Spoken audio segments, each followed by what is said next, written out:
Hello guys, welcome to my YouTube channel. आज के इस वीडियो में हम फिर देखेंगे, जैसा कि देख रहे थे मॉडर्न फिजिक्स। तो अब हम नए टाइप का प्रॉब्लम लेके आए हैं। तो ये सारा आपका पैसेज है। तो पैसेज भी अब एग्जाम में बहुत ज़्यादा पूछा जाता है, तो सारा हम पैसेज एक एक करके हम लेके आए हैं। तो ये आपका फर्स्ट पैसेज है, बहुत बेसिक सा क्वेश्चन जो कि 2008 में पूछा है।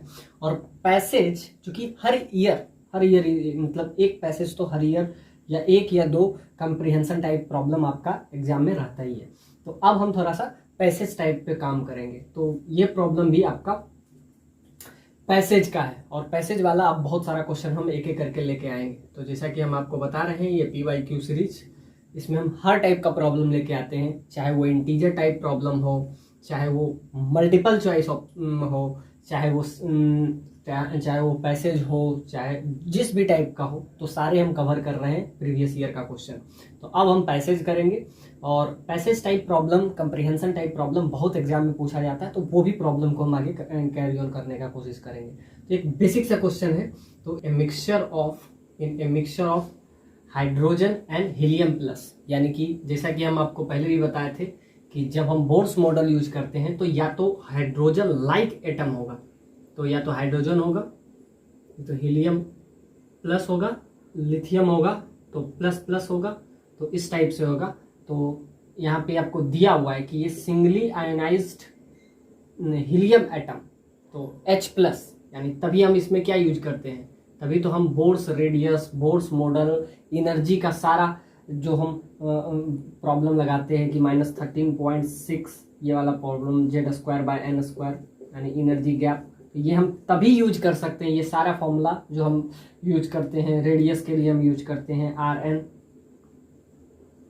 तो इस टाइप का जितना भी प्रॉब्लम है हम तभी यूज कर सकते हैं अगर वो लाइक हाइड्रोजन एटम रहे, लाइक हाइड्रोजन एटम, या तो helium plus, lithium plus plus, इस टाइप से रहे, मतलब उसके अंदर सिर्फ एक ही इलेक्ट्रॉन हो, तब हम ये सब फॉर्मूला हम यूज कर सकते हैं। तो इसमें आपको दिया हुआ है, in a mixture of hydrogen helium gas, helium is singly ionized helium atom, hydrogen atom and helium plus ion are excited to their respective first excited state. Subsequently hydrogen atom transfer their total excitation energy to helium ion by collision. Assume the Bohr's model, exactly यही हम बात कर रहे थे कि जब like hydrogen atom है तभी आप यूज कर सकते हैं बोर्स मॉडल को। So assume that the Bohr's model of atom is exactly valid to helium plus ion by collision. तो यहां से आपको एग्जैक्टली वैलिड, अब आपसे पूछ रहा है फर्स्ट वाले में, the quantum number n of the state finally populated in helium ion। तो इसमें आपसे वैल्यू पूछा है कि इसका क्वांटम नंबर क्या होगा, 1 2 3 2 3 4 5। अब लास्ट में आपसे पूछ रहा है, ये सेकेंड वाला, ये फर्स्ट वाला प्रॉब्लम था, इसमें तीन प्रॉब्लम है, एक पैसेज है, और इसके अंदर आपका 3 प्रॉब्लम आपसे पूछा गया है। तो फर्स्ट प्रॉब्लम आपसे कह रहा है क्वांटम नंबर। प्रॉब्लम बहुत सिंपल है, ये आपका बोर्स मॉडल पे है। तो यहाँ पे आपको क्या दिया हुआ है कि hydrogen atom and helium ion are excited to their respective first excited state. तो क्या हो रहा है, इस टाइप से ये ग्राउंड स्टेट में होगा, इस टाइप से ये अपना एक्साइटेड स्टेट में जा रहा है, इस टाइप से ये एक्साइटेड स्टेट में जा रहा है, तो जो कि आपको गिवन है। तो आपको है कि फर्स्ट एक्साइटेड स्टेट, ये सारा अपना फर्स्ट एक्साइटेड स्टेट में जा रहा है। Subsequently hydrogen atom transfer their total exciting energy to helium. अब ये हाइड्रोजन है, सारा एनर्जी ट्रांसफर किसको कर रहा है, हीलियम प्लस को, बाय कॉलिजन, यानी कि थ्रू कॉलिजन हुआ, और कॉलिजन के थ्रू ये हाइड्रोजन एटम जो है transfer their total excitation energy to helium plus ion by collision. अब क्या कह रहा है, assume that Bohr's model of atom is exactly valid। तो जब ये हाइड्रोजन लाइक एटम हो तो बोर्स मॉडल तो इसमें वैलिड होगा ही। तो यहाँ पे आपको गिवन भी है कि एज्यूम, ये आपको एज्यूम करके चलना है कि बोर्स मॉडल यहाँ पे टोटली वैलिड है। यानी ये वाला फॉर्मूला आप यूज कर सकते हैं, रेडियस वाला फॉर्मूला यूज कर सकते हैं, ये वाला फॉर्मूला आप यूज कर सकते हैं। तो सारा फॉर्मूला आप यूज कर सकते हैं क्योंकि यहाँ पे बोर्स मॉडल एग्जैक्टली वैलिड है। आपसे फर्स्ट क्वेश्चन कह रहा है, it says the quantum number of n of the state finally populated in helium plus ion. अब उसका क्वांटम नंबर क्या होगा, 2 3 4 5। फर्स्ट क्वेश्चन कह रहा है। सेकेंड कह रहा है, it says the wavelength of the light, wavelength of the light emitted in visible light of helium ion. अब हाइड्रोजन अपना सारा एनर्जी ट्रांसफर किसको कर दिया है, हीलियम को। अब पहले क्या किया, दोनों हाइड्रोजन और हीलियम अपना एक्साइटेड स्टेट में जा रहा है to their respective first excited state. तो ये आपको गिवन है। अब क्या कह रहा है कि wavelength of the light emitted. अब ध्यान से देखिए, जब भी ये एक्साइटेड स्टेट में जाता है तब एनर्जी को क्या करता है, एब्जॉर्ब करता है। तब एब्जॉर्ब करता है, जब वापस आ रहा होता है तब एनर्जी को क्या कर रहा होता है, इमिट कर रहा होता है। तो यहाँ पे आपको कह रहा है कि इमिटेड लाइट का वेवलेंथ क्या होगा, ये आपको निकालना है after collision with hydrogen atom. अब ध्यान से देखिए, कॉलिजन हो रहा है, एनर्जी ट्रांसफर उसी के कॉलिजन के थ्रू ही हो रहा है कि जब वो एक्साइटेड स्टेट में गया तो कॉलिजन हुआ और हाइड्रोजन एटम अपना सारा total exciting energy, excitation energy transfer किया बाय कॉलिजन। तो वही आपसे कह रहा है कि जब कॉलिजन हुआ तो क्या हुआ, लाइट इमिट करेगा। अब लाइट इमिट किया तो वो विजुअल रीजन में आ रहा है। विजुअल रीजन किस में आता है आपका, तो 300 नैनोमीटर से लेके 780 नैनोमीटर तक, ये आपका क्या आ जाता है, विजुअल रीजन आता है। तो वही आपसे कह रहा है कि विजुअल रीजन में है। और ये कब, जब हीलियम और हाइड्रोजन आपस में कॉलिजन करते हैं तब बताइए। अब लास्ट में क्या रहा है, थर्ड पार्ट में, it says the ratio of the kinetic energy, the ratio of the kinetic energy n that is equal to 2 electron for hydrogen atom to helium ion। अब आपसे कह रहा है काइनेटिक एनर्जी का आप रेशियो बताइए, ratio of kinetic energy. और n का वैल्यू भी आपको दे दिया हुआ है, n का वैल्यू ये दिया हुआ है। तो n का वैल्यू दिया और यहाँ से आपसे काइनेटिक एनर्जी का वैल्यू दिया हुआ है कि दोनों का रेशियो क्या होगा। तो इस फॉर्मूला का अगर हम यूज करें तो n बराबर 2 में दोनों के काइनेटिक एनर्जी का रेशियो आपसे पूछा है, क्या 1/4 होगा, 1/2 होगा, 1 होगा, 2 होगा। सो इट्स से अगर हम एनर्जी का रिलेशन जो कि हम पहले भी बहुत बार यूज कर चुके हैं तो उसी पे ये क्वेश्चन है। तो अब तक जितना क्वेश्चन हम डील किए हैं अगर वो आपसे इजिली वे में हो गया तो ये क्वेश्चन तो बहुत आसान हो जाएगा। -13.6 Z²/n²। अब ध्यान से देखिए, इसमें बोर्स मॉडल हम यूज कर सकते हैं, मतलब हम ये वाला फॉर्मूला यूज कर सकते हैं। जेड क्या होता है, तो जेड आपको पता है एटॉमिक नंबर, तो इस पे हम पहले भी बहुत बार क्वेश्चन किए हैं। और एन क्या है, यही तो है आपका क्वांटम नंबर, क्वांटम नंबर। तो यहाँ पे एन जो है ये आपका क्वांटम नंबर है और ये आपका एटॉमिक नंबर है। तो अगर हम हाइड्रोजन की बात करें तो जेड का वैल्यू क्या हो जाएगा, 1 हो जाएगा। तो पहला वाला क्वेश्चन आपसे क्या कह रहा है कि क्वांटम नंबर ही आपको बताना है for the state finally populated in helium ion. अब आपको बताना है कि इसके अंदर हीलियम आयन जो है इसका स्टेट आपको बताना है, क्वांटम नंबर का स्टेट फाइनली पॉपुलेटेड। तो फाइनली ये किस में जाएगा, तो सिंपल सा बात है, कॉलिजन हो रहा है। हो क्या रहा है, हाइड्रोजन और हीलियम दोनों आपका लाइक हाइड्रोजन एटम है और हीलियम के पास सिंगल इलेक्ट्रॉन है, तभी हम बोर्स मॉडल हम यूज कर सकते हैं ये फॉर्मूला। अब आपको किसके लिए बात करना है, अभी हीलियम के लिए बात करना है। तो ये हीलियम जो है, जैसा कि आपको पता है कि ये आपका फर्स्ट, ये ग्राउंड स्टेट होता है, first excited state, second excited state, third excited. जब ऊपर जाता है तब एनर्जी को क्या करना पड़ता है, देना पड़ता है। तो वो करता है एब्जॉर्ब एनर्जी, और जब वापस आता है तब इमिट करता है। तो वही आपसे पूछा है कि आप बताइए वेवलेंथ, ये सेकेंड वाले में जब ये इमिट कर रहा है यानी जब ये वापस आ रहा है तो विजुअल रीजन जो कि आपको पता है 300 से 780 नैनोमीटर के बीच में होता है। तो यही आपसे पूछा है सेकेंड वाला। लास्ट वाले में तो आपसे कह रहा है कि काइनेटिक एनर्जी का रेशियो। अब ध्यान से देखिए काइनेटिक एनर्जी का रेशियो और वो किसके लिए, क्वांटम नंबर आपको दे दिया हुआ है n=2। तो ये एकदम क्लियर कट ये क्वेश्चन आपका जो कि आपको दिया हुआ है z²/n² में। अब ध्यान से देखिए n का वैल्यू अगर 2 होगा और ये किसके लिए बात कर रहे हैं हम, हाइड्रोजन एटम के लिए। तो ये एकदम बहुत बेसिक सा क्वेश्चन है और ये आपका है बोर्ड्स मॉडल का बहुत बेसिक सा क्वेश्चन है। अब बोर्ड्स मॉडल पे पहले भी बहुत सारा क्वेश्चन हम किए हैं। तो ध्यान से देखिए फोर्थ वाला तो ऐसे ही क्लियर हो जाएगा। इसका 3 पार्ट है इस पैसेज के, तो सारा पैसेज हम कवर करने का कोशिश करेंगे अब तक जितना पैसेज पूछा गया है। तो ये आपका काइनेटिक एनर्जी है n=2। अब ध्यान से देखिए n बराबर अगर हम 2 पुट कर देते हैं और z का वैल्यू 1 रखेंगे, ये आपका एनर्जी आ जाएगा। अब z का वैल्यू हाइड्रोजन के लिए हम क्या रखेंगे, सो दैट इज एब्सोल्युटली 1।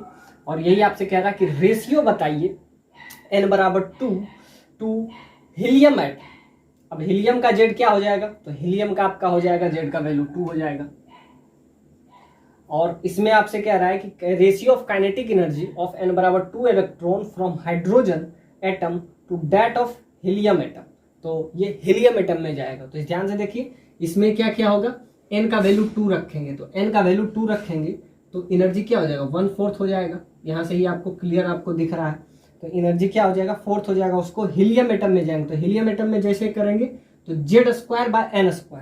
तो सिंपल से बात है z का वैल्यू v2, n का वैल्यू v2। तो आपसे क्या पूछा है, आपसे रेशियो पूछा है। तो जैसे हम हीलियम एटम की बात करेंगे तो हीलियम एटम में z का वैल्यू v2 हो जाएगा, n का वैल्यू v2 हो जाएगा। तो 2 का स्क्वायर तो ये आपस में कैंसलाइज हो जाएगा। और इसके केस में क्या हो जाएगा z का वैल्यू 1। तो यही आपसे लास्ट वाला पार्ट अगर हम देखें तो जो कि सबसे, हालांकि सारा क्वेश्चन इसमें इजी है फिर भी हम आपको बता दें इसमें करना क्या था। तो हीलियम और हाइड्रोजन जो कि अपना excited state their respective first excited state, subsequently hydrogen atom transfer their total excitation energy to helium atom. तो ये अपना सारा, और वो कॉलिजन इसके अंदर जब एक्साइटिंग स्टेट में जाता है तो जो एनर्जी हुआ ये दूसरे को ट्रांसफर करना है, ये आपको गिवन है। बाकी तो आपको दिया हुआ है बोर्ड्स मॉडल, आप यूज कर लीजिए। ये क्वेश्चन आपके लिए बहुत आसान है।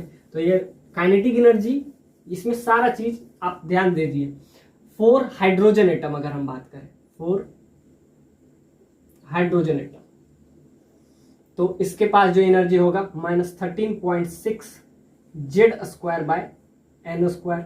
अब इसमें z का वैल्यू 1 हो जाएगा। और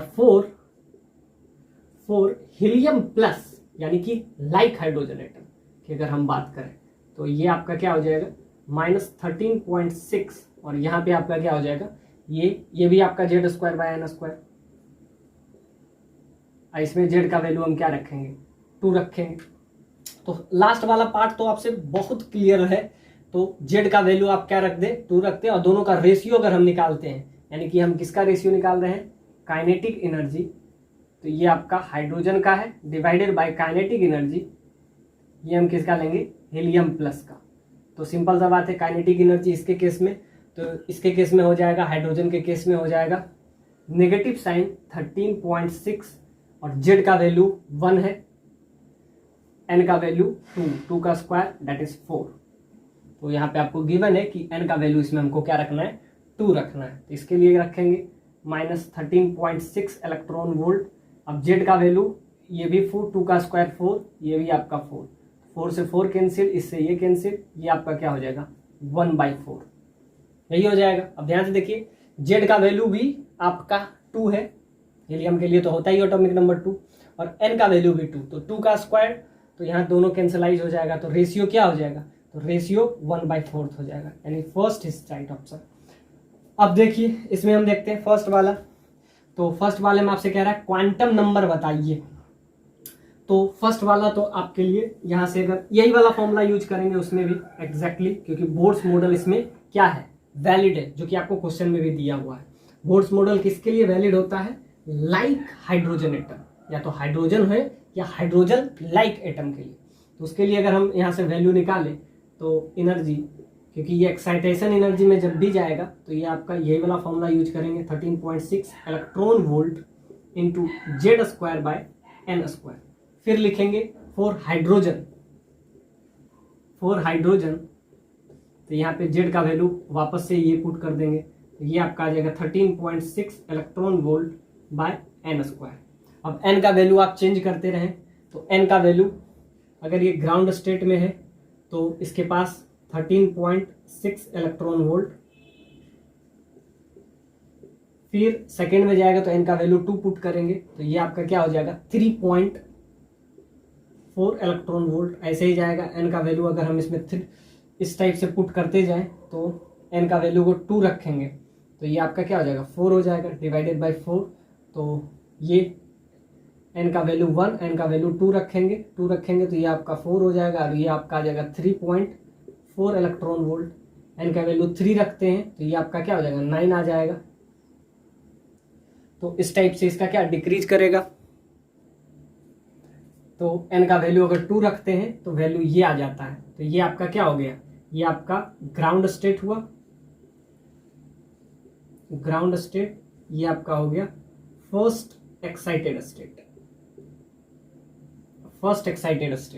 ये आपका हो गया सेकेंड एक्साइटेड स्टेट। तो फर्स्ट एक्साइटेड स्टेट में पहुंचेगा तब इसके पास एनर्जी कितना होगा, तो एन का वैल्यू आप इसमें 2 पुट कर दीजिए और ये आपका आ जाएगा 3.4 इलेक्ट्रॉन वोल्ट।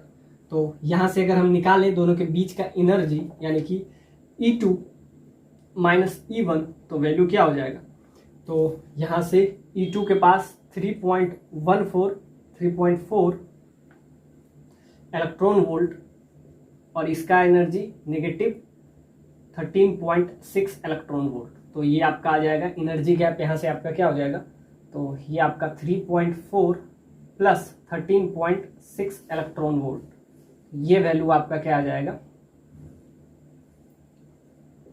0.2 और ये आपका 10.2 इलेक्ट्रॉन वोल्ट इसका वैल्यू आ जाएगा। तो ये आपका क्या हो गया एनर्जी सेपरेशन। तो यहां से वैल्यू आ गया। ऐसे ही हम क्या करेंगे काम हीलियम के लिए भी करेंगे। तो हाँ जेड का वैल्यू क्या पुट कर देंगे, बस जेड का वैल्यू 2। तो उसके लिए भी अगर हम बात करें तो एनर्जी आपका क्या हो जाएगा, तो उसके लिए भी अगर हम बात करें तो आपका क्या आ जाएगा, ये आपको समझ में आ गया होगा काइनेटिक एनर्जी का रेशियो। तो ये लास्ट वाला पार्ट तो बहुत क्लियर था। फिर उधर शायद दिख नहीं रहा होगा तो उसको हम यहाँ पे अगर लिख देते हैं kinetic energy for hydrogen divided by kinetic energy for helium plus का रेशियो। तो इसके लिए लिखेंगे 13.6 इलेक्ट्रॉन वोल्ट, जेड का वैल्यू 1 का 1 रखेंगे और n बराबर 2 था तो 2 का स्क्वायर क्या हो जाएगा 4 हो जाएगा। ऐसे ही लिखेंगे 13.6 इलेक्ट्रॉन वोल्ट, n का वैल्यू 2 और z तो यहाँ भी 4 हो जाएगा और यहाँ पे z का वैल्यू क्या है 2 का स्क्वायर, इसके लिए z तो 2 हो जाएगा ना, तो 2 का स्क्वायर दैट इज 4, 4 से 4 कैंसिल, इससे ये कैंसिल और आपका रेशियो हो जाएगा 1:4, यानी first is your right option. ये आपका आ गया एनर्जी सेपरेशन। फिर ऐसे ही हम यूज किस में करेंगे, फॉर हीलियम एटम के लिए काम करेंगे। तो n का वैल्यू इसमें क्या पुट कर देंगे, तो ये आपका क्या हो जाएगा 2 का स्क्वायर। तो n का वैल्यू अगर यहाँ पे 1 पुट करते हैं और z का वैल्यू, तो z का वैल्यू यहाँ पे आपका 2 हो जाएगा। तो यहाँ से आपका फर्स्ट कितना आ जाएगा 2 का स्क्वायर, तो 2 का स्क्वायर। तो एनर्जी इन फर्स्ट ऑर्बिट यानी कि इसको ग्राउंड स्टेट कहते हैं। ये आपका फर्स्ट एक्साइटेड स्टेट, ये आपका सेकेंड एक्साइटेड स्टेट, ये आपका थर्ड एक्साइटेड स्टेट, ऐसे अप टू सोन। तो यहाँ से आपका वैल्यू आ जाएगा 13.6 इलेक्ट्रॉन वोल्ट इंटू 4। तो ये करीब करीब आपका आ जाएगा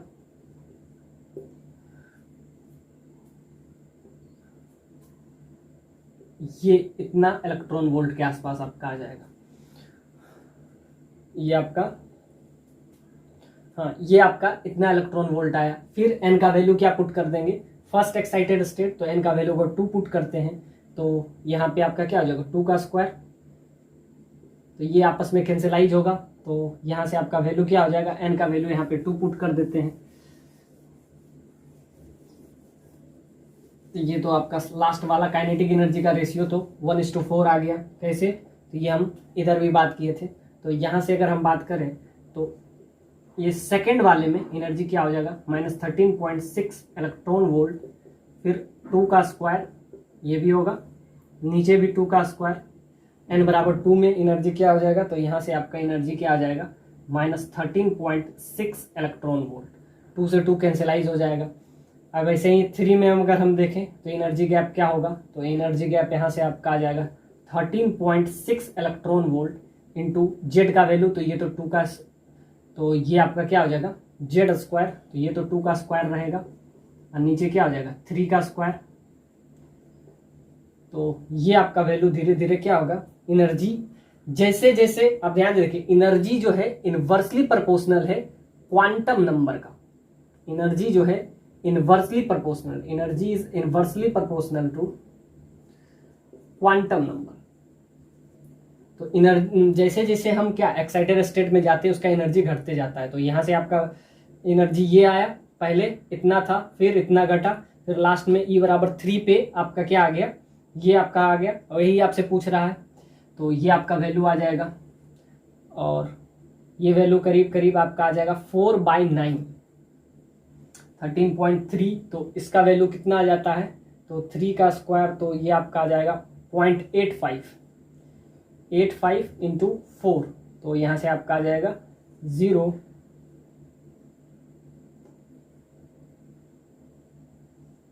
तो ये आपका करीब करीब आ जाएगा यहाँ से value 3.4 electron volt with negative sign. ऐसे ही E बराबर 4 की अगर बात करें तो -13.6 इलेक्ट्रॉन वोल्ट, और यहाँ से आपका क्या हो जाएगा, जेड तो 2 का स्क्वायर ही रहेगा, और नीचे क्या हो जाएगा फिर 4 का स्क्वायर, तो 4 का स्क्वायर क्या हो जाएगा 16 हो जाएगा, तो 13.6 इलेक्ट्रॉन वोल्ट, और ये आपका क्या हो जाएगा 2 का स्क्वायर ऊपर, और नीचे आ जाएगा आपका 4 का स्क्वायर 16, तो यहाँ पे आपका क्या हो जाएगा 16 इंटू 4, तो ये आपका क्या हो जाएगा, ये आपका 4 टाइम्स डिक्रीज कर जाएगा, और यहाँ से वैल्यू आपका आ जाएगा E4 का वैल्यू आपका आ जाएगा। यहाँ से 4 से अगर डिवाइड करते हैं, तो 4 से अगर हम इसको डिवाइड करते हैं तो यहाँ से E3 का वैल्यू आपका ये आ जाएगा, E3 का वैल्यू ये 9 है, तो 0.85 नहीं, उससे ज़्यादा आएगा। तो ध्यान से देखिए E4 का वैल्यू जो आया, यानी 4th क्वांटम नंबर में इसके पास एनर्जी 3.4 इलेक्ट्रॉन वोल्ट आया। अब ध्यान से देखिए ये 4th यानी कि n का वैल्यू 4th में है, और ध्यान से देखिए इसमें जो वैल्यू आया 3.14, तो यहाँ पे जो ये वैल्यू आया 3.14, ये n बराबर 2 पे। तो ट्रांजैक्शन अगर देखें तो वही आपसे पूछ रहा था क्वांटम नंबर का वैल्यू बताइए जब ये आपस में कॉलिजन करें। तो क्वांटम नंबर हीलियम के लिए अगर हम बात करें तो हीलियम के लिए आपसे पूछा था, तो n का वैल्यू क्या हो जाएगा 4 हो जाएगा, दोनों के पास सेम एनर्जी आएगा, ये भी एनर्जी, तो E बराबर 4 पे इसके पास जो एनर्जी है -3.4 इलेक्ट्रॉन वोल्ट, और इसके पास क्या है E बराबर 2 पे एनर्जी, ये भी आपका 3.4 इलेक्ट्रॉन वोल्ट है। तो आपसे पूछ रहा था हीलियम का, तो हीलियम का क्या हो जाएगा क्वांटम नंबर 4। तो ये जो क्वेश्चन है पूरा का पूरा एनर्जी पे ही बेस्ड है। तो ऐसे निकालें E बराबर 1, E बराबर 2, तो ये आप क्या चेंज करते रहे, जेड तो वही रहेगा, बाकी ये सब चेंज करते रहेगा। तो ये फर्स्ट वाले में इसके पास एनर्जी इतना था, फिर घट के क्या हो गया 2 का स्क्वायर, यानी कि यही हो गया सेकेंड सेल में, थर्ड सेल में और घट के 6.04 हो गया, और लास्ट वाले में 3.14 हो गया। तो जो एनर्जी इसको दिया गया ये फर्स्ट वाले को, एग्जैक्टली वही एनर्जी तो इसको इसमें ट्रांसफर हो गया। तो क्या हुआ, कॉलिजन में जो एनर्जी का दोनों का गैप सेम होना चाहिए, दोनों के पास सेम एनर्जी है, और यही एनर्जी, अब ध्यान से देखिए ये फर्स्ट एक्साइटेड स्टेट में जब गया तो किसको कितना एनर्जी का जरूरत पड़ा, तो सिंपल सा बात है इतना एनर्जी, और यही एनर्जी क्या हुआ हीलियम को ये ट्रांसफर किया। हाइड्रोजन एटम ये आपका फर्स्ट एक्साइटेड स्टेट में चला गया, तो ये यहाँ से फर्स्ट से ये सेकेंड में एक्साइटेड में गया, तो इसको एनर्जी क्या करना पड़ता, एब्जॉर्ब करना पड़ता, और कितना एनर्जी एब्जॉर्ब करना पड़ा, तो 10.2 इलेक्ट्रॉन वोल्ट एनर्जी इसको क्या करना पड़ा, देना पड़ा। वही एनर्जी क्या हो गया, हाइड्रोजन जो है एनर्जी हीलियम को ट्रांसफर किया। उतना ही एनर्जी ट्रांसफर किया, उतना ही एनर्जी ट्रांसफर किया हीलियम प्लस को। तो ये जब ये फर्स्ट एक्साइटेड स्टेट में गया तो इतना ही एनर्जी ये ट्रांसफर कर दिया। तो ये वाला जो हाइड्रोजन है ये कौन सा एक्साइटेड स्टेट में जाएगा, तो ये फोर्थ वाले में जाएगा, क्योंकि फोर्थ में भी इसके पास जो एनर्जी है, दोनों के पास सेम एनर्जी। तो सेम एनर्जी कब आएगा, तो इसका E बराबर 4 पे किसका, हीलियम का, और इसका हाइड्रोजन का क्या होगा, तो ये सेकेंड ऑर्बिट। तो यही आपसे पूछा था क्वांटम नंबर का वैल्यू बताइए, तो n का वैल्यू आपका क्या हो गया 4। बाकी काइनेटिक एनर्जी का रेशियो तो हम लाए ही थे, तो वो तो सिंपल था। अब सेकेंड वाला अब हम देखते हैं कि जब ये ट्रांजैक्शन हुआ, यानी ये एनर्जी गैप हुआ, तो इस एनर्जी गैप में जो वेवलेंथ रिलीज हुआ, वेवलेंथ जो कि आपका विजुअल लाइट में था 300 से 780 नैनोमीटर पे, तो इसके बीच का वेवलेंथ आपसे पूछा है। तो आपको एनर्जी तो पता हो गया कि एनर्जी कितना ट्रांसफर कर रहा है, अब यहाँ से वेवलेंथ निकाल लेंगे। तो सिंपल सा बात है, एनर्जी आपको पता है, वेवलेंथ अब निकालना है। तो अब ये क्वेश्चन बहुत आसान, वैल्यू पूछा है और वेवलेंथ का वैल्यू पूछा है, और वो भी वेवलेंथ जो है ट्रांजैक्शन, ये एनर्जी तो इमिट करेगा। अब जैसा कि आपको पता है कि ये हीलियम जो है अपने फोर्थ एक्साइटेड स्टेट में ही जाएगा, क्योंकि इसका वैल्यू ये आ गया, और हाइड्रोजन जो है हीलियम अपना फोर्थ एक्साइटेड स्टेट में, यही आपसे पूछा था कि इसका क्वांटम नंबर बताइए। तो दोनों का एनर्जी सेम कब हुआ, ये इसका आपका क्या है इलेक्ट्रॉन, तो ये आपका n बराबर 2 और इसके लिए क्या है n बराबर 4। तब क्या करेगा, एनर्जी ये एक दूसरे को ट्रांसमिट करेगा। काइनेटिक एनर्जी का रेशियो तो 1:4 है, 1:4। अब ध्यान से देखिए, ये वेवलेंथ का वैल्यू हमको अगर निकालना है, तो ध्यान से देखिए E3 के पास एनर्जी और E4 अब क्या है, ये फोर्थ एक्साइटेड स्टेट में है। अब ऐसा सोचिए, ये n बराबर 1 है, n बराबर 2, n बराबर 3 और ये n बराबर 4। तो ये जो फोर्थ है वो थर्ड एक्साइटेड स्टेट है। तो जब ये इमिट करेगा, और इमिट भी करना चाहिए, उसका वेवलेंथ जो होना चाहिए, अब ये आपको समझना पड़ेगा, वेवलेंथ इसके अंदर आना चाहिए, यानी कि विजुअल लाइट के अंदर आना चाहिए। तो अब ये फोर्थ में है, तो ये थर्ड में भी जा सकता है, सेकंड में भी जा सकता है, फर्स्ट में भी जा सकता है। तो वही आपसे कह रहा है wavelength of light emitted in visual region.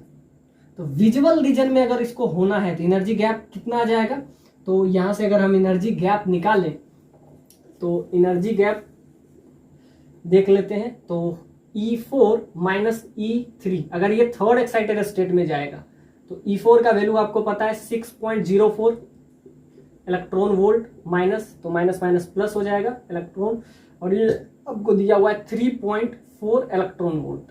तो यहां से वैल्यू आपका आ जाएगा माइनस 6.04 प्लस 3.4 इलेक्ट्रॉन वोल्ट।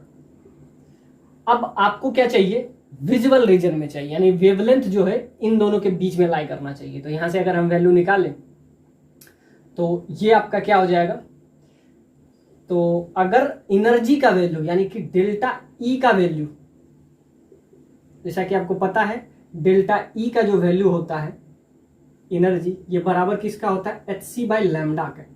और अगर लैम्डा का वैल्यू आपको क्या चाहिए, ज्यादा चाहिए, तो एनर्जी सेपरेशन, अब ध्यान से देखिए, एक दूसरे के इनवर्सली प्रोपोर्शनल है। जैसा कि हम बताए थे, एनर्जी जो है क्वांटम नंबर के इनवर्सली प्रोपोर्शनल है, यानी कि ट्रांजैक्शन डेल्टा E का वैल्यू अगर जितना कम हुआ तो लैम्डा का वैल्यू उतना ज्यादा होगा।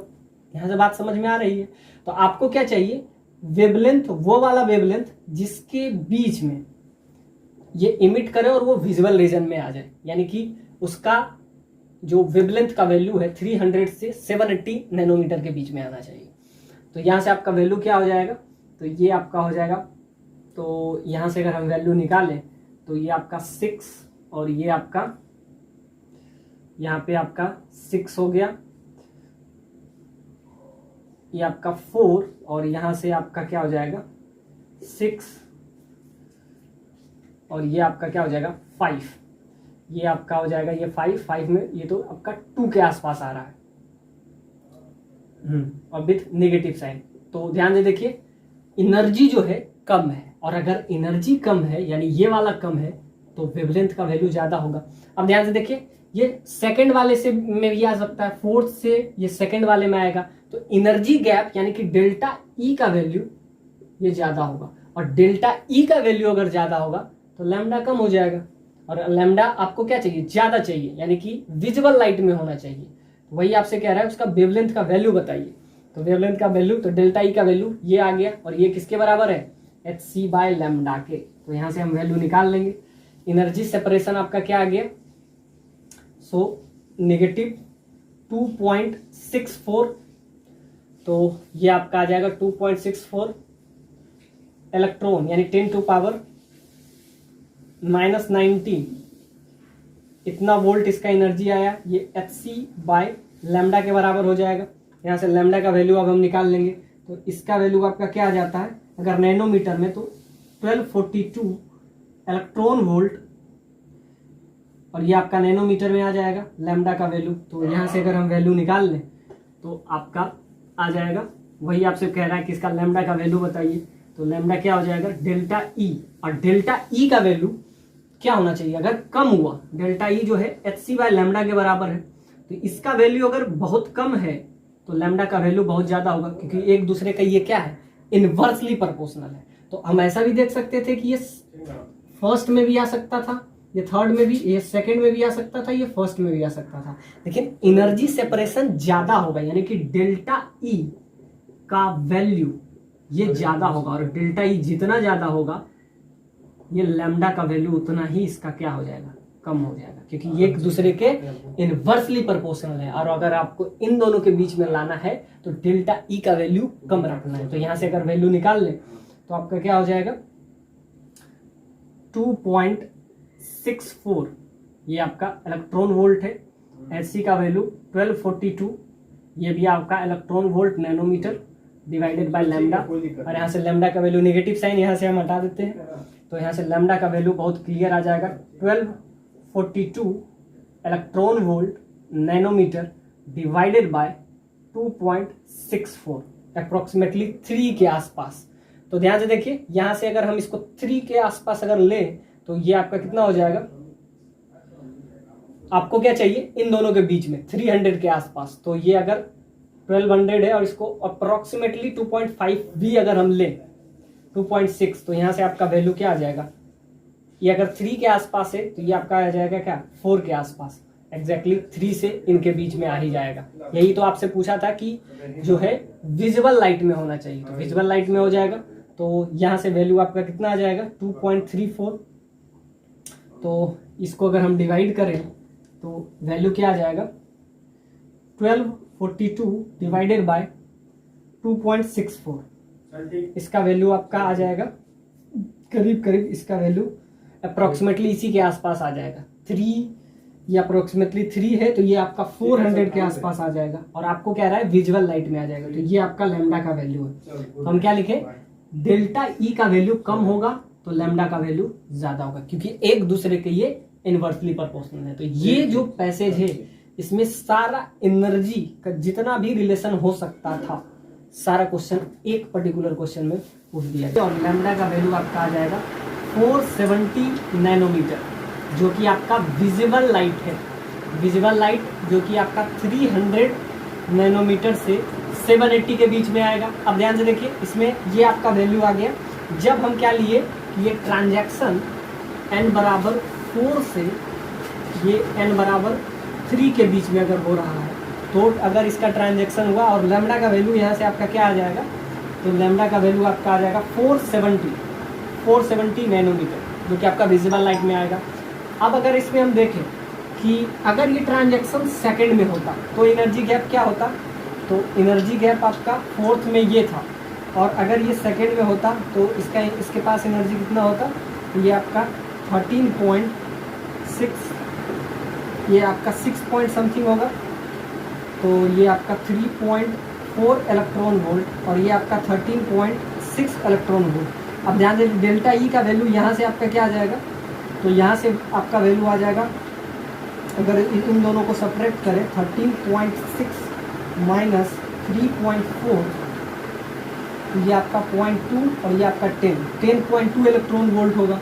और अगर 10.2 इलेक्ट्रॉन वोल्ट अगर आ गया तो एच सी बाय लैम्डा फिर हम यूज करेंगे, तो 1242 electron volt nanometre divided by, अगर इसका हम ट्रांजैक्शन क्या कर रहे हैं 4 से, अगर हम क्या करेंगे सेकेंड अगर करते हैं n बराबर सेकेंड में, तो क्या होता, तो एनर्जी सेपरेशन आपका क्या आ जाएगा 10.2 इलेक्ट्रॉन वोल्ट। अब इसको अगर हम यूज करें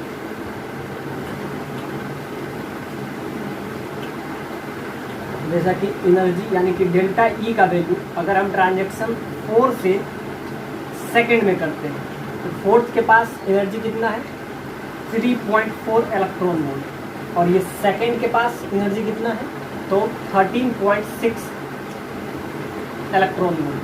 तो ये माइनस, तो यहाँ से आपका वैल्यू आ जाएगा 10.2 इलेक्ट्रॉन वोल्ट, ये आपका आ जाता है। तो डेल्टा ई का वैल्यू ये आया। तो अगर हम डेल्टा ई का वैल्यू ये रखें और यहाँ से अगर हम लैम्डा निकालें, जो कि आपसे पूछ रहा है कि वेवलेंथ आप बताइए इसका वेवलेंथ क्या होगा, इसका वेवलेंथ क्या हो जाएगा, डेल्टा ई का वैल्यू आपका क्या आ गया, delta E HC by lambda के बराबर होता है, और इसका वैल्यू कितना आ गया 10.2 इलेक्ट्रॉन वोल्ट।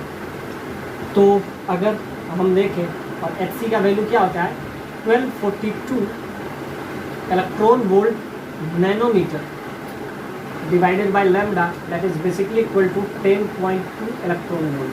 तो लैम्डा का वैल्यू यहाँ से आ जाएगा 1242 डिवाइडेड बाय 10.2, तो इसका वैल्यू करीब करीब कितना आ जाएगा, अगर इसको 10 से हम डिवाइड करें तो 10 से डिवाइड करेंगे तो 120 नैनोमीटर आ जाएगा, जो कि आपका विजिबल लाइट नहीं है। 10 से डिवाइड करेंगे तो 124 यही आ जाएगा 124 नैनोमीटर, और 124 क्या आपका विजिबल लाइट में आएगा तो नहीं आएगा। तो ये बात आपको समझ में आ गया कि इसका ट्रांजैक्शन किसमें हुआ है, यानी इसका ट्रांजैक्शन हुआ है 4 से लेके 3rd में, और जिसका एनर्जी गैप आपका क्या आ रहा था, एनर्जी गैप आया आपका 2.64। ये आपका क्या आया डेल्टा ई का वैल्यू, डेल्टा ई का वैल्यू आपका क्या आ गया, तो डेल्टा ई का वैल्यू यहाँ पर आपका आ गया था, डेल्टा ई का वैल्यू 2.64। अब इसके हेल्प से लैम्डा हम निकालेंगे तो HC बाई लैम्डा हम किए और 12, और यहाँ से आपका वैल्यू क्या आ गया 470 नैनोमीटर, जो कि आपका विजिबल लाइट में आ गया। तो ये बात आपको समझ में आ गया कि जब ये इमिट करेगा तो इसका वेवलेंथ का वैल्यू क्या होगा, तो वेवलेंथ जो कि आपका विजिबल लाइट में आएगा, वेवलेंथ तो ये भी आएगा कुछ ना कुछ, ये आपका 142 नैनोमीटर जो कि आपका विजिबल में नहीं आएगा। तो इसका ट्रांजैक्शन हुआ क्या है 4th एक्साइटेड स्टेट से, यानी कि 3rd एक्साइटेड स्टेट से 2nd एक्साइटेड स्टेट, n बराबर 4 से लेके n बराबर 3। तो यहाँ पे जो एनर्जी सेपरेशन आया वो 2.64 इलेक्ट्रॉन वोल्ट आया। तो इसमें हम क्या क्या देखें, एक तो काइनेटिक एनर्जी का रेशियो जो कि आपको बहुत क्लियर है, काइनेटिक एनर्जी का रेशियो, तो आप क्या करें Z और N के बीच में सिर्फ रिलेशन आपको लाना था। तो हाइड्रोजन के लिए Z का वैल्यू 1 होगा और हीलियम के लिए Z का वैल्यू 2 होगा, और क्या था n बराबर 2 पुट करते हैं तो 2 से 2 कैंसिल हो जाता है, और यहाँ से आपका 1:4 आ जाएगा, जो कि आपका 3rd प्रॉब्लम था। और फर्स्ट वाला ये कह रहा था कि दोनों का ट्रांजैक्शन क्या होगा, यानी कि क्वांटम नंबर आपसे पूछा था। तो क्वांटम नंबर का वैल्यू, तो n का वैल्यू इसमें 2 में इलेक्ट्रॉन इतना इसके पास एनर्जी आया 3.4 इलेक्ट्रॉन वोल्ट, और एग्जैक्टली हीलियम के लिए 3.14 क्या आया था 4th में। यही आपसे पूछा था कि क्वांटम नंबर का वैल्यू क्या होगा, तो इसका क्वांटम नंबर का वैल्यू क्या हो जाएगा n बराबर 4। तो फर्स्ट वाला क्वेश्चन में क्वांटम नंबर पूछा था जो कि n बराबर 4 होगा। सेकेंड वाले में यही पूछा था कि जब वेवलेंथ इमिट करेगा और वेवलेंथ वो विजिबल लाइट में आएगा, तो क्या किए 4 से ट्रांजैक्शन करवा के उसका n बराबर 3 में लाए, और एनर्जी गैप कितना था 2.64 इलेक्ट्रॉन वोल्ट। तो उसके हेल्प से हम क्या लाए लैम्डा का वैल्यू, और लैम्डा क्या आया 470 नैनोमीटर, जो कि आपका विजुअल लाइट में आया, यानी ये सेकेंड। और लास्ट वाला क्या था काइनेटिक एनर्जी, तो उसमें हम क्या करेंगे सिर्फ Z का वैल्यू और N का वैल्यू 2 पुट कर देंगे, N का वैल्यू 2, और हाइड्रोजन के लिए Z का वैल्यू 1 और हीलियम के लिए 2। तो ये क्वेश्चन यानी ये जो पैसेज है इसमें 3 क्वेश्चन था, और ये पैसेज आपका 2010 में ये क्वेश्चन पूछा है। इसमें भी वापस से 3 ही क्वेश्चन है वही। फिर अब आप ध्यान दीजिए कि बोर्ड्स मॉडल पे हर बार आपसे क्वेश्चन पूछा जा रहा है, तो प्रीवियस क्वेश्चन भी बोर्ड्स मॉडल पे था, ये भी आपका बोर्ड्स मॉडल पे है। तो इसमें आपको कुछ दिया हुआ है the key feature of boards theory, of a spectrum of hydrogen atom is the quantization of angular momentum. Quantization of angular momentum when an electron is revolving around a proton. We will extend this to the general rotation motion. Find the quantized rotational energy. Quantized rotational energy to a diatomic molecule. To a diatomic molecule assuming to be rigid. The rule to applied is Bohr's quantization condition. अब आपसे first में क्या पूछ रहा है, यानी ये आपका जो क्वेश्चन है ये बोर्स थ्योरी पे बेस्ड है। तो इसमें आपको दिया हुआ है की of feature of bourse theory of a spectrum of hydrogen atom. जैसे कि हम आपको बताए, या तो हाइड्रोजन होगा या हाइड्रोजन लाइक एटम होगा, यानी कि लिथियम होगा तो प्लस प्लस, हीलियम होगा तो सिर्फ प्लस, इस टाइप से। तो ये आपको दिया हुआ और इसको किसी तरीके से मैकेनिक्स से कनेक्ट करने का कोशिश किया गया है। अब ध्यान से देखिए, ये पैसेज जो है ये आपका मैकेनिक्स से इस टाइप से कनेक्ट करने का कोशिश किया गया है। अब किया क्या गया है, इसका जो quantization of angular momentum when an electron is revolving around a proton, electron which is revolving around a proton, we will extend this to a general rotational motion। मतलब ये जो क्वेश्चन है मैकेनिक्स से इसको कनेक्ट करके rotational motion के साथ। अब क्या है उसके अंदर एंगुलर मोमेंटम है, और यहाँ पे गिवन भी है कि ये एक रिजिड बॉडी के टाइप है, क्योंकि जब तक ये रिजिड नहीं होगा रोटेशन का आप कंसेप्ट यूज नहीं कर सकते हैं। तो आपको दिया क्या है कि एक इलेक्ट्रॉन है, जैसे कि न्यूक्लियस में ये आपका समझिए ये प्रोटॉन है और इसके साइड ये आपका क्या है, इलेक्ट्रॉन है, जो कि इवॉल्व कर रहा है। तो इसमें आपको दिया हुआ hydrogen quantized to angular momentum when an electron is revolving around a proton, we will extend this to a general rotational motion. Find quantized rotational energy of a diatomic. ये भी आपको दिया हुआ है, ये जो है डायोटोमिक का कंसेप्ट हम इसमें यूज करेंगे। डायोटोमिक मॉलिक्यूल है, assuming it to be rigid, क्योंकि आपको रोटेशनल मोशन यूज करना है तो रिजिड तो आपको लेके ही चलना पड़ेगा। Rule is applied Bohr's quantization condition. अब फर्स्ट में क्वेश्चन में आपसे कह रहा है, it says a atomic molecule has moment of inertia, MOI, moment of inertia by Bohr's quantization condition, its rotational energy is nth level, n that is equal to 0 is not allowed। वैसे भी of course n बराबर 0 ये तो कभी हो ही नहीं सकता है कि n that is equal to 0। Minimum n का कि atomic molecule has moment of inertia I, so n is not equal to 0, ये तो होना ही चाहिए, n का वैल्यू 0 नहीं होना चाहिए। और इसमें आपको गिवन क्या है, तो ये जो है ये पैसेज को बोर्स मॉडल को थोड़ा सा ट्विस्ट करके इसको हम मैकेनिक्स से थोड़ा मतलब यूज करने का कोशिश किया गया। जैसा कि मोमेंट ऑफ इनर्शिया NH/2π होता है, और n जो है इसी कहते हैं क्वांटाइजेशन। क्वांटाइजेशन का वैल्यू यानी कि n का वैल्यू कुछ भी होगा, एक इंटीजर ही होगा। तो जब यहाँ पे हम क्या कर रहे हैं, एंगुलर मोमेंटम जो कि क्या होता है, एंगुलर मोमेंटम NH/2π, और n क्या है, तो जब इसको हम क्वांटाइज्ड कर देते हैं तो ये आपका हो गया एंगुलर मोमेंटम। और ऐसे क्या होता है एंगुलर मोमेंटम, I/ω, और ये बराबर किसके होता है, L के। तो बस इसको थोड़ा सा इस क्वेश्चन को, ये जो बोर्स थ्योरी को किसी न किसी टाइप से इसको हम मैकेनिक्स से कनेक्ट करने का कोशिश किया गया। तो इसमें दिया गया भी है, क्वेश्चन में गिवन भी है कि Bohr's theory of spectrum of hydrogen is quantized to angular momentum.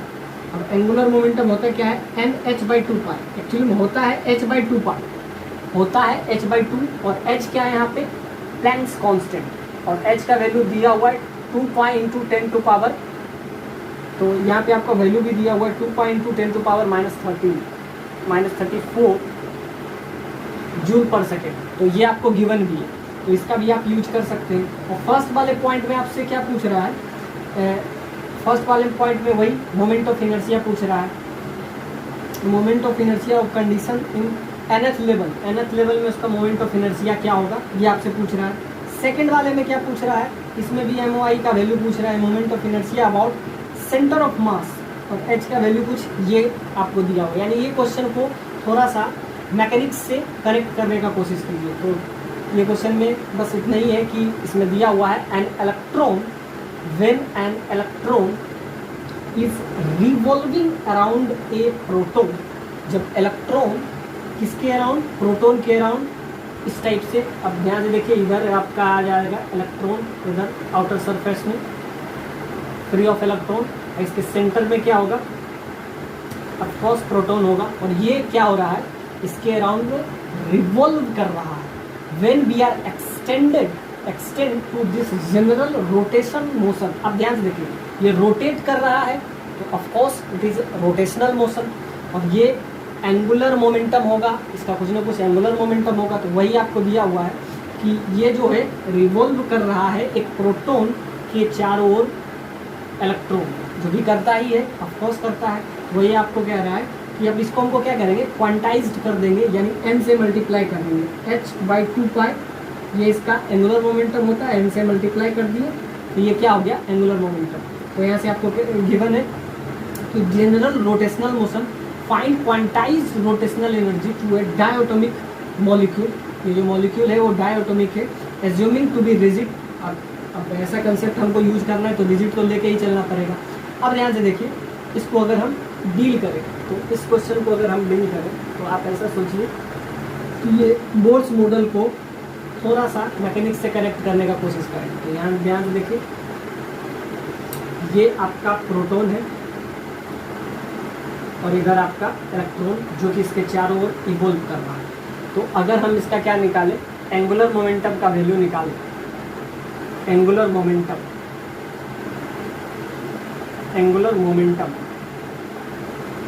इसका वैल्यू क्या होगा, NH/2π, और n जो है इसको क्या करता है, क्वांटाइज्ड कर देता है। और n का वैल्यू कुछ भी होगा, क्या होगा, इंटीजर ही होगा। तो यहाँ पे आपको क्या दिया, एंगुलर मोमेंटम जो कि आपका NH/2π हो गया।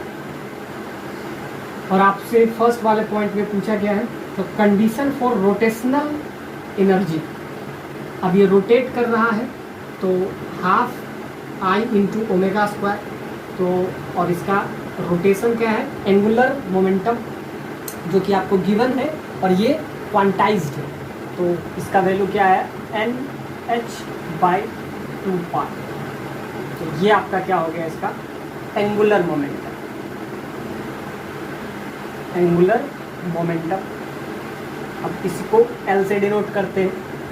अब ध्यान से देखिए, ये रोटेट कर रहा है। अब इसमें थोड़ा सा इसमें यूज करें कि वॉल्व अराउंड है।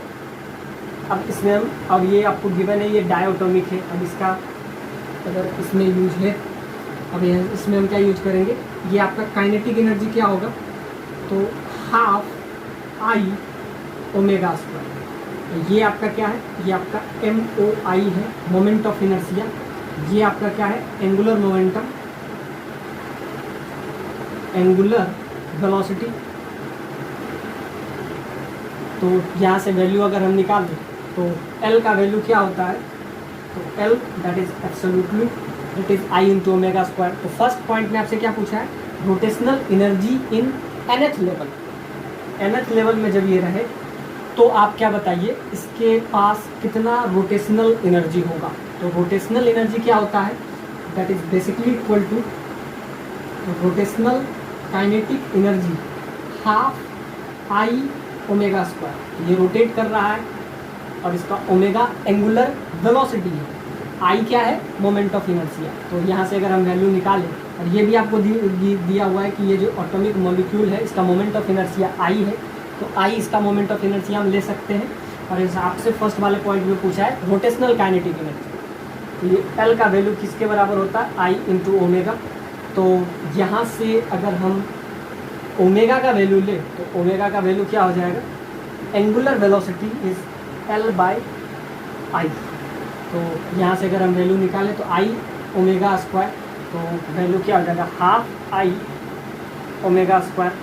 और यहाँ से वैल्यू हम ले लेते हैं ओमेगा का वैल्यू इन टर्म्स ऑफ आई, तो हाफ आई को आई ही रखेंगे, ओमेगा का वैल्यू हम क्या रखेंगे, L by I, L by I का होल स्क्वायर। तो यहाँ से अगर हम वैल्यू निकालें तो आपका क्या हो जाएगा, तो यहाँ से आपका क्या हो जाएगा, half I omega square that is rotational kinetic energy. तो half I moment of inertia जो कि आपको गिवन है, एल का वैल्यू, एल क्या है यहाँ पे, एंगुलर मोमेंटम, ये सर्कल में रोटेट कर रहा है। तो एन का वैल्यू अगर यहाँ से हम ले, एल का वैल्यू आपका क्या हो जाएगा, तो n square h square divided by 4 pi square, और यहाँ पे क्या हो जाएगा आई स्क्वायर। तो यहाँ से आपका वैल्यू क्या हो जाएगा, यहाँ से वैल्यू आपका बहुत क्लियर हो गया, ये आपका आ जाएगा हाफ। तो यहाँ से आपका आई से आई कैंसिलाइज हो जाएगा, तो हाफ एक आई से आई कैंसिल हो जाएगा, और यहाँ n square h square divided by 4 pi square, और यहाँ पे सिर्फ आई हो जाएगा। ये आपका है रोटेशनल काइनेटिक एनर्जी फर्स्ट वाले का, और ये किसके लिए, nth लेवल में। सेकंड वाले में आपसे क्या पूछ रहा है, ये फर्स्ट वाले में ये पूछा था कि आप रोटेशनल काइनेटिक एनर्जी निकालिए, एंगुलर मोमेंटम का वैल्यू ये था, तो यहाँ से ओमेगा का वैल्यू हम ले लिए in terms of angular momentum NH/2, तो इसका स्क्वायर हो गया, और ये वैल्यू आई से आई कैंसिल हो गया, ये आपका आ गया। तो फर्स्ट का आंसर तो ये होगा।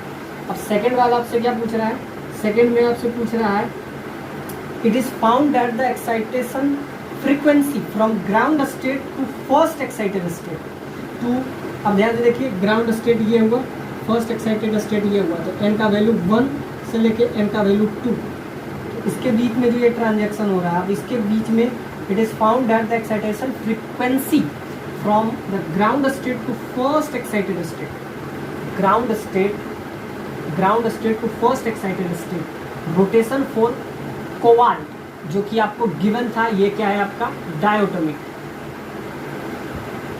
डायोटोमिक मॉलिक्यूल इज क्लोज टू, इसका फ्रीक्वेंसी इसके बराबर है। तो आपसे क्या पूछ रहा है, आपसे पूछ रहा है MOI का वैल्यू क्या होगा, moment of inertia of cobalt is diatomic about its centre of mass. तो अब क्या निकालना है, अब आपको निकालना है मोमेंट ऑफ इनर्शिया। दिया क्या है आपको, इसका क्या दिया हुआ है, एक्साइटेशन फ्रीक्वेंसी, और वो कब, जब n का वैल्यू 1 से लेके ग्राउंड स्टेट से सेकेंड स्टेट में जा रहा है, यानी n का वैल्यू 1 से लेके n का वैल्यू 2 पे जाएगा।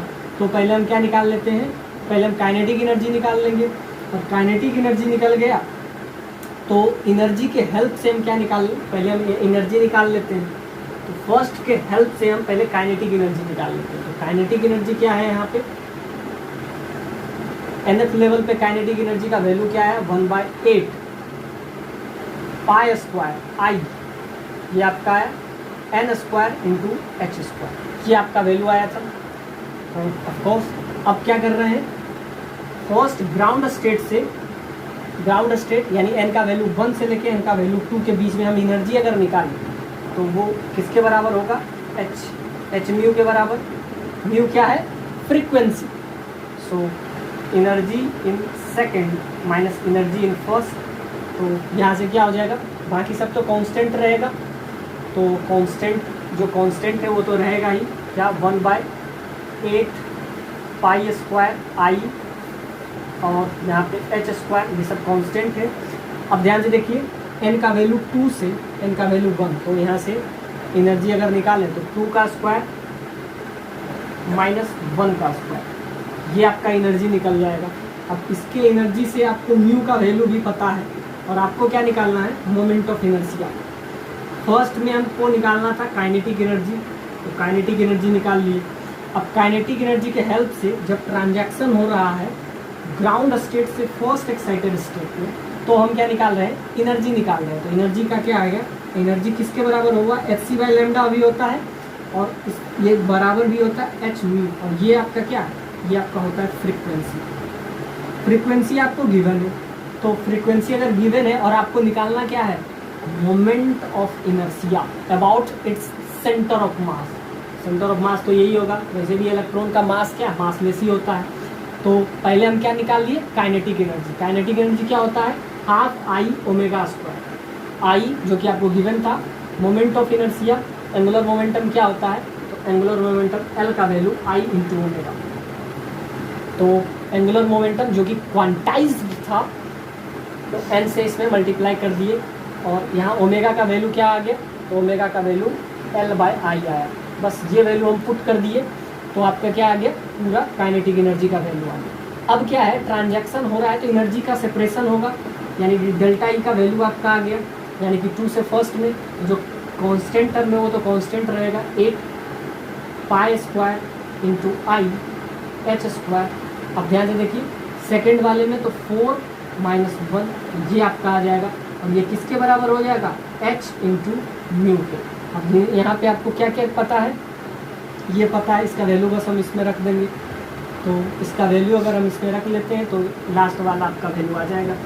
अब इस क्वेश्चन में कुछ में नहीं है, और लास्ट वाला जो कि सबसे कमाल का पूछा है, इसमें 3 पार्ट है, फर्स्ट, सेकेंड और थर्ड।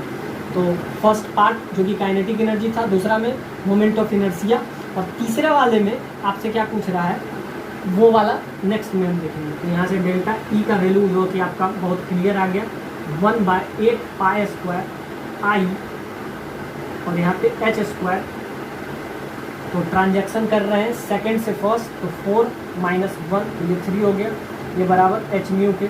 म्यू का वैल्यू आपको पता है, एच से एच कैंसिल हो जाएगा, तो यहाँ से आपका क्या आ जाएगा, delta E is basically equal to, यहाँ से आपका आ जाएगा 8 पाई स्क्वायर आई, और ये आपका 3 हो जाएगा, और ये म्यू हो जाएगा। म्यू का वैल्यू आपको गिवन है, यानी कि इसका फ्रीक्वेंसी, एक्साइटेशन फ्रीक्वेंसी, यानी कि जब ये ग्राउंड स्टेट, ये आपका ग्राउंड स्टेट है, एन का वैल्यू 1, ये एन का वैल्यू 2, ये आपका हो जाता है first excited state, first excited state, और ये इस टाइप से फ्लो कर रहा है, तो ये जाएगा फर्स्ट। तो ये जो एनर्जी रिलीज कर रहा है वो डेल्टा ई आ गया, और जी का वैल्यू, यानी इसका वैल्यू आपको गिवन है, क्या दिया हुआ है इसका, 4/पाई 10 टू द पावर 11। तो ये वैल्यू हम रख देंगे, तो यहाँ से आपका वैल्यू क्या हो जाएगा, अब यहाँ पे एक h बचेगा, और h का वैल्यू आप क्या रखेंगे, ये रखेंगे, h का वैल्यू यहाँ से एक h तो बच जाएगा, h का वैल्यू रखेंगे 2 pi into 10 to power minus 34, 8 pi square ये आपका हो गया, और ये आपका 3 से मल्टीप्लाई हो जाएगा, 8 pi into I is basically equal to 4/पाई 10 टू पावर 11। तो यहाँ से अगर वैल्यू देखें तो 1 पाई, तो ये आपका कितना हो जाएगा, ये आपका 4 से कैंसिलाइज हो जाएगा, 1 पाई यहाँ से चला जाएगा, 1 पाई यहाँ से कैंसिल, 1 पाई यहाँ से, तो पाई स्क्वायर कैंसिल हो जाएगा, और वैल्यू अब आपका बहुत क्लियर आ जाएगा, पाई से पाई कैंसिल हो गया, बस एक ही अननोन इसमें बचा है, वो है आपका आई। अब ध्यान से देखिए, ये आपका 4, तो 4 इंटू 4 64 हो जाएगा, तो यहाँ 3 इंटू 10 टू पावर माइनस 34, और ये आपका हो जाएगा आई इंटू 16 इंटू 10 टू पावर 11। अब क्या हो जाएगा, यहाँ से आपका वैल्यू आपका आ जाएगा, आई का वैल्यू तो ये इधर डिवाइड में आ जाएगा, 3 into 10 to power minus 34 divided by 16 into 10 to power 11, ये आपका आई का वैल्यू आ जाएगा, और ये ऊपर गया तो ये कुछ यही आपका क्या आ गया, MOI का value, moment of inertia. Second वाले में आपसे पूछ रहा था मोमेंट ऑफ इनर्शिया MOI, तो मोमेंट ऑफ इनर्शिया वो भी ट्रांजैक्शन क्या हो रहा था, n बराबर 1 से लेके n बराबर 2, तो जब ट्रांजैक्शन हो रहा था तो हम क्या निकाल लिए, डेल्टा ई का वैल्यू निकाल लिए। फर्स्ट वाला क्वेश्चन तो बहुत ही सिंपल था कि एक प्रोटॉन है और इसके अराउंड इवॉल्व हो रहा है इलेक्ट्रॉन, तो वहाँ से एंगुलर मोमेंटम जो कि NH बाय, जो कि क्वांटाइज था NH/2 पाई, और जैसा कि आपको पता है एंगुलर मोमेंटम होता क्या है, आई इंटू ओमेगा। आई क्या है, आई आपका MOI है, मोमेंट ऑफ इनर्शिया। ओमेगा क्या है, एंगुलर वेलोसिटी, जो कि ये एंगल से घूम रहा था। तो यहाँ से वैल्यू बस पुट किए, आपका क्या आ गया, काइनेटिक एनर्जी। अब क्या किए, जब ये ट्रांजैक्शन हुआ ग्राउंड स्टेट से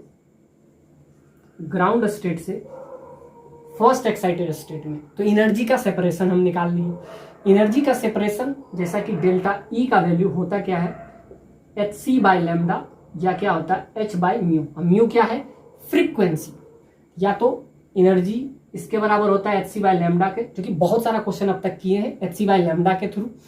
अब ये बराबर क्या होता है h बाय म्यू, और म्यू क्या है, फ्रीक्वेंसी। तो वहां से फ्रीक्वेंसी के इक्विवेलेंट हम कर दिए, तो h से h कैंसिल हो गया, 4 में 1 गया तो 3 आया, और यहाँ से क्या आया आपका, यहाँ से वैल्यू हम निकालते गए, और इसका फ्रीक्वेंसी का वैल्यू आपको गिवन था, बस पुट करते गए, और वैल्यू आपका क्या आ गया, मोमेंट ऑफ इनर्शिया कुछ ये आ गया 3/16, ये आपका आ जाता है 1.87 10 टू पावर, और ये आपका कितना हो जाए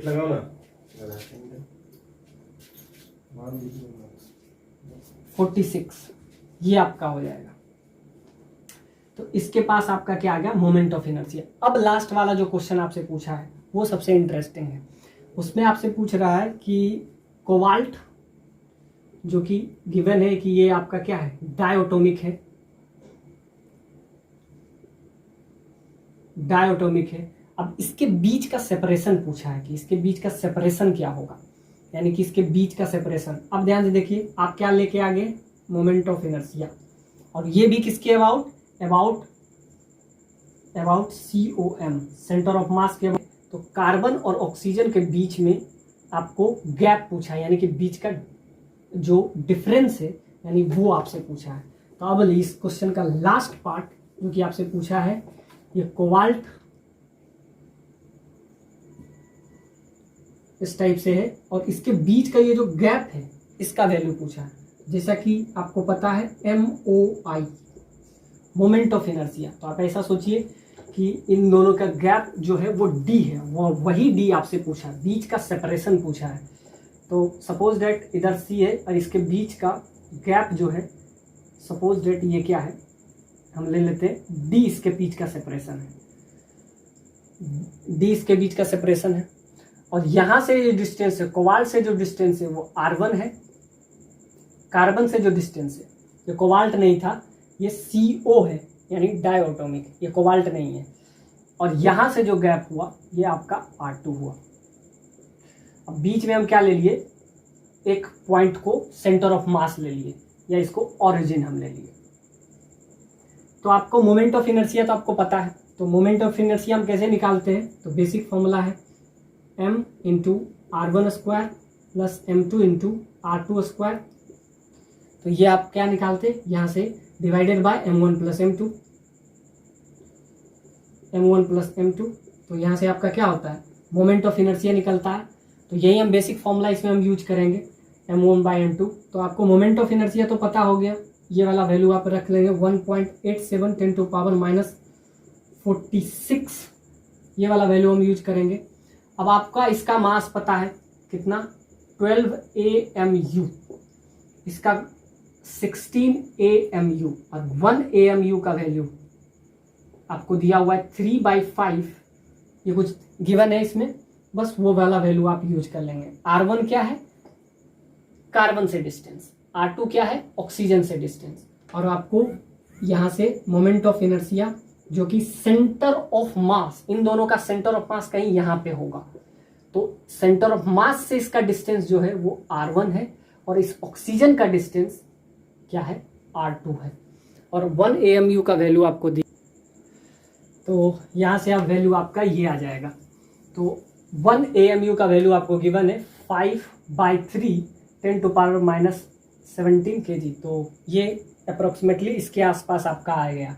अब ध्यान से देखिए, बीच का सेंटर ऑफ मास कहीं यहाँ पे एग्जिस्ट करेगा। अब जिसका जितना मास होगा सेंटर ऑफ मास वही, तो यहाँ से ये आपका कार्बन है, ये आपका ऑक्सीजन है, इसका आपका 12 AMU मास है, इसका 16 है, दोनों आपका क्या है, डायटोमिक है। यहाँ से जो डिस्टेंस है ये R1 है, और यहाँ से ये जो है R2 है। अब आपको पता है R1 का वैल्यू, अब मोमेंट ऑफ इनर्शिया के लिए हम हमेशा क्या यूज करते हैं, मास हमको पता होना चाहिए, R1 स्क्वायर मास इसका पता, R2 square divided bye M1 plus M2 ये होता है।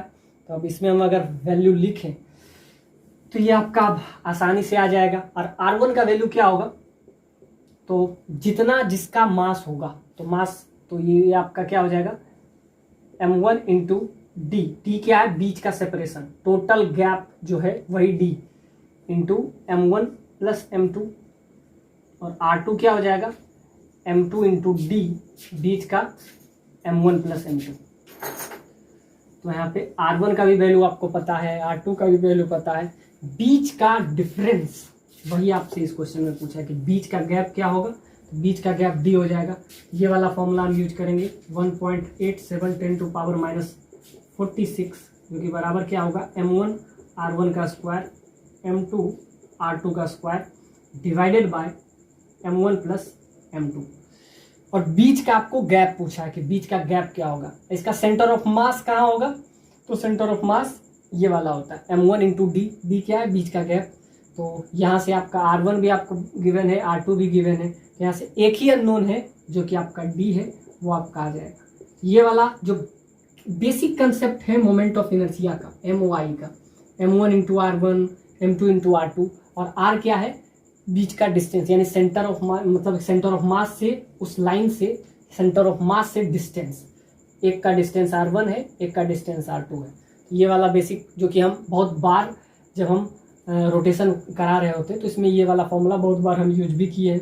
तो ये जो क्वेश्चन है ये बोर्ड्स मॉडल को किसी न किसी टाइप से मैकेनिक्स से जोर को हिट करने का कोशिश किया गया, और ये क्वेश्चन इसका तीनों part, first second and last वाला, जिसमें आपको मोमेंट ऑफ इनर्शिया सेकेंड में जो लाए उसके हेल्प से हमको बीच का सेपरेशन निकालना था, यानी कि कार्बन और ऑक्सीजन के बीच का गैप हमको निकालना था। और बीच का गैप क्या हो जाएगा, R1 को D के टर्म में लिख देंगे, R2 को D के टर्म में, और वैसे भी मास आपको दिया हुआ है, एक AMU का वैल्यू दिया हुआ है, इसका कितना हो जाएगा 12 AMU, ये आपका कितना हो जाएगा 16 AMU। तो आपको सब कुछ पता है, एक ही अननोन है D, वो आपका आ जाएगा। और वही आपसे लास्ट वाले पार्ट में पूछा है कि कार्बन और ऑक्सीजन के बीच का गैप क्या होगा। सो